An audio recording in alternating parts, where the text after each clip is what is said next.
Hi, இப்போ நம்ம பார்க்க போகிறது scope of management accounting. First வந்து ஃபினான்ஷியல் அக்கௌண்டிங். இப்போ மேனேஜ்மெண்ட் அக்கௌண்டிங்னா என்ன? எல்லா டிபார்ட்மெண்ட்டுக்கும் ஒரு மேனேஜ்மெண்ட்டை ரன் பண்ணுறதுக்கான தேவையான விஷயங்கள் இருக்கும்ல. அதில் ஃபஸ்ட்டு வந்து ஃபினான்ஷியல் அக்கௌண்டிங். இப்போ பேலன்ஸ் ஷீட்டாக இருக்கட்டும், நம்மளுக்கு வந்து ப்ராஃபிட் அண்ட் லாஸ் அக்கௌண்ட், இப்போ நம்மளுக்கு எக்ஸ்பென்ஸு, அப்புறம் பில்ஸ் பேயபிள் ரிசீவல் சொல்லிட்டு எல்லா விஷயத்துலையும் கரெக்டாக வச்சுக்கிறதுக்கு இந்த மேனேஜ்மெண்ட் அக்கௌண்டிங் ஹெல்ப் பண்ணும். செகண்ட் ஒன் வந்து காஸ்ட் அக்கௌண்டிங். ஒரு ஆர்கனைசேஷனில் வந்து நிறைய டிபார்ட்மெண்ட்ஸ் இருக்கும்ல. இப்போ ப்ரொடக்ஷன், மார்க்கெட்டிங், சேல்ஸ், ஹெச்ஆர்னு சொல்லிட்டு. ஸோ அந்தமாரி எல்லா விஷயத்துக்கும் ஒரு காஸ்ட்டை வந்து மேனேஜ் பண்ணுறதுக்கு காஸ்ட் மேனேஜ்மெண்ட் அக்கௌண்டிங் வந்து ரொம்ப ஹெல்ப்ஃபுல்லாக இருக்கும். தேர்ட் வந்து பட்ஜெட்ரி கண்ட்ரோல். இப்போது இந்த மேனேஜ்மெண்ட் அக்கௌண்டிங்கில் எல்லா விஷயங்களும் இருக்குல்ல. ஸோ நம்ம அனலைஸ் பண்ணிட்டு எவ்வளோ வந்து பட்ஜெட் போடலாம், எவ்வளோ டார்கெட் வந்து ஃபிக்ஸ் பண்ணலாம், எப்படி ஃப்ளெக்சிபிளாக அந்த பட்ஜெட்டை வந்து கொண்டு போகலான்னு சொல்லிட்டு இந்தமாரி விஷயத்துக்கு இந்த மேனேஜ்மெண்ட் அக்கௌண்டிங் ஒரு ஸ்கோப் கொடுக்கும்.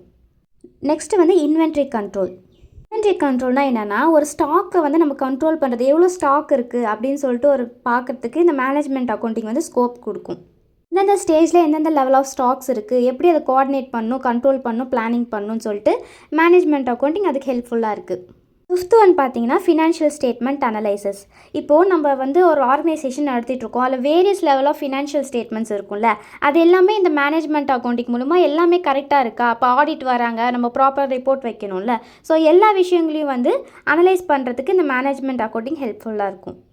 சிக்ஸ்த்து ஒன் வந்து ரீவேல்யூவேஷன் அக்கௌண்டிங். இது ஒன்றும் இல்லை. இப்போ வந்து நம்ம புதுசாக அட்மிஷன் போடுறோம், இல்லைனா உள்ளே இருக்க ஆள் வந்து யாரோ டெத் ஆகிட்டாங்க அப்படின்னா அவங்களுக்கு எவ்வளோ கணக்கு வந்து செட்டில் பண்ணணும், அவங்களால நம்மளுக்கு என்ன லாஸ் ஆச்சு, கெயின் ஆச்சுன்னு சொல்லிட்டு ஃபுல்லாக வந்து பார்க்குறதுக்காக இந்த மேனேஜ்மெண்ட் அக்கௌண்டிங் ஒரு ஸ்கோப் கொடுக்கும். செவன்த் பாயிண்ட் வந்து ரிப்போர்ட்டிங். இப்போ அந்த மேனேஜ்மெண்ட் அக்கௌண்டிங்கில் எல்லா விஷயங்களும் இருக்குன்னு சொன்னால, ஒரு மேனேஜ்மெண்ட்டுக்கு தேவையான எல்லா விஷயமும். ஸோ யார் யார் எந்த லெவலில் பெர்ஃபார்ம் பண்ணுறாங்க, எப்படி பண்ணுறாங்க, அவங்களுக்கு இன்னும் என்ன ட்ரைனிங் வேணும், இன்சென்டிவ் வேணுமா அப்படின்னு சொல்லிட்டு எல்லா விஷயத்தையும் ரிப்போர்ட் பண்ணுறதுக்கு இந்த scope of management accounting help பண்ணும். எயித் பாயிண்ட் வந்து டேக்ஸ் அக்கௌண்டிங். இந்த மேனேஜ்மெண்ட் அக்கௌண்டிங் மூலிமா நம்ம டேக்ஸை வந்து பர்ஃபெக்டாக வச்சுக்க முடியும். இப்போ யாராச்சும் கவர்மெண்ட் அத்தாரைஸ்ட் பீப்புள் வந்தாங்கன்னா நம்ம ப்ராப்பராக எல்லா ரிப்போர்ட்டையுமே சப்மிட் பண்ண முடியும். நைன்த் ஒன் வந்து இன்டர்னல் கண்ட்ரோல். மேனேஜ்மெண்ட் அக்கௌண்டிங்கில் எல்லா விஷயங்களும் ஹெச்ஆர், ப்ரொடக்ஷன், சேல்ஸு சொல்லிட்டு எல்லா விஷயங்களும் இருக்கிறதுனால நம்ம மேனேஜ்மெண்ட்டுக்குள்ளே எம்ப்ளாயீஸ்லாம் எப்படி எந்தெந்த டிபார்ட்மெண்ட்டில் ஒர்க் பண்ணுறாங்க அப்படின்னு சொல்லிட்டு ஒரு இன்டர்னல் கண்ட்ரோல் இருக்கும். 10th பாயிண்ட் வந்து methods and procedures.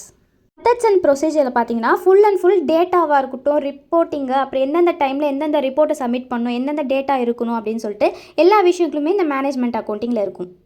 Last point வந்து ஆஃபீஸ் சர்வீஸ். இப்போ எம்ப்ளாய்க்கு ஒரு விஷயம் வேணும்னாலும் அதோட டீட்டெயில்ஸாக இருக்கட்டும், இப்போ கஸ்டமர்ஸ்க்கு எதாவது விஷயம் வேணும், நம்ம எதாவது சர்வீஸ் பண்ணணும், எல்லா டீட்டெயில்ஸுமே சப்ளைஸ்க்கு தேவையான டீட்டெயில்ஸ் எல்லாமே வந்து ஆஃபீஸ் ரிலேட்டட் விஷயம் எல்லாமே இந்த மேனேஜ்மெண்ட் அக்கௌண்டிங்கில் இருக்கும். எஜுகேஷன் ரிலேட்டட் வீடியோ வேணால் மறக்காமல் சேனல் சப்ஸ்கிரைப் பண்ணிக்கோங்க. தேங்க்யூ.